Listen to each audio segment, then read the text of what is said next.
કચ્છથી એક રસપ્રદ અને મોટી ખબર સામે આવી છે. કચ્છના લખપત તાલુકાના ધુણાઈ ગામથી એક એવા સમાચાર સામે આવ્યા છે કે ત્યાંનો નકશો બદલાઈ શકે છે. ત્યાંનું પ્રવાસન સ્થળ જે છે એ બદલાઈ શકે છે. ધુણાઈ ગામમાં એવું તો શું થવા જઈ રહ્યું છે અને એવી તો કેવી તૈયારી કે આટલું ચર્ચામાં આવ્યું છે? આવો જાણીએ. નમસ્કાર, હું છું અંજલિ રાવલ અને તમે જોઈ રહ્યા છો ન્યૂ ભારત ન્યૂઝ. કચ્છ જિલ્લામાં વાઇલ્ડ લાઇફ ટુરિઝમને નવી દિશા આપવા માટે વન વિભાગ દ્વારા ખાસ તૈયારી શરૂ કરવામાં આવી છે. લખપત તાલુકાના ધુણાઈ ગામ પાસે લેપર્ડ સફારી શરૂ કરવાની યોજના પર કામ ચાલી રહ્યું છે. આ પહેલ દ્વારા પ્રવાસીઓને કુદરતી વાતાવરણમાં દીપડાઓને જોવા અને સમજવાની અનોખી તક મળશે. વન વિભાગે દીપડાઓને સુરક્ષિત રીતે રાખવા માટે વિશેષ વ્યવસ્થા ઊભી કરી છે. હાલમાં આ વિસ્તારમાં કુલ 13 લેપર્ડને સુરક્ષિત રીતે રાખવામાં આવ્યા છે. દીપડાઓ બહાર ન નીકળી શકે અને તેમની સુરક્ષા પણ જળવાઈ રહે તે માટે ખાસ પ્રકારની રચના કરવામાં આવી છે. આ માટે જમીનમાં લગભગ 20 ફૂટ ઊંડા કુવા જેવા વિશાળ ખાડા બનાવવામાં આવ્યા છે. આ ખાડાઓ એવી રીતે ડિઝાઇન કરવામાં આવ્યા છે કે દીપડાઓ બહાર કૂદી ન શકે. સાથે જ દરેક દીપડાને અલગ અલગ રીતે સુરક્ષિત રાખવા માટે કુલ 13 પાંજરા પણ તૈયાર કરવામાં આવ્યા છે.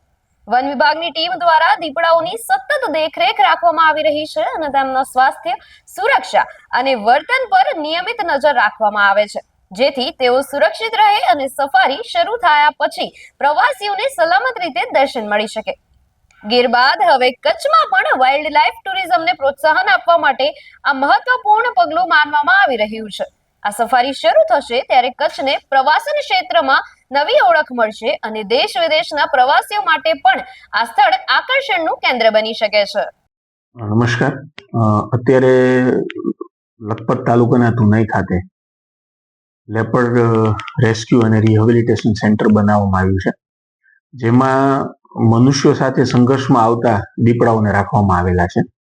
અને મોટા ભાગનાઓ એવા છે કે જે હ્યુમન એનિમલ કોન્ફ્લિક્ટમાં સંકળાયેલા હોવાના કારણે તેમને બહાર જંગલમાં સ્વતંત્ર છોડવા સલાહભર્યું નથી.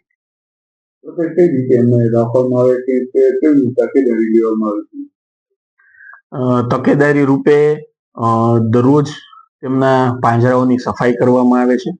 તેમને વેટરનરી ઓફિસરની નિયમિત તપાસ કરવામાં આવે છે, નિયમિત મુલાકાત કરવામાં આવે છે.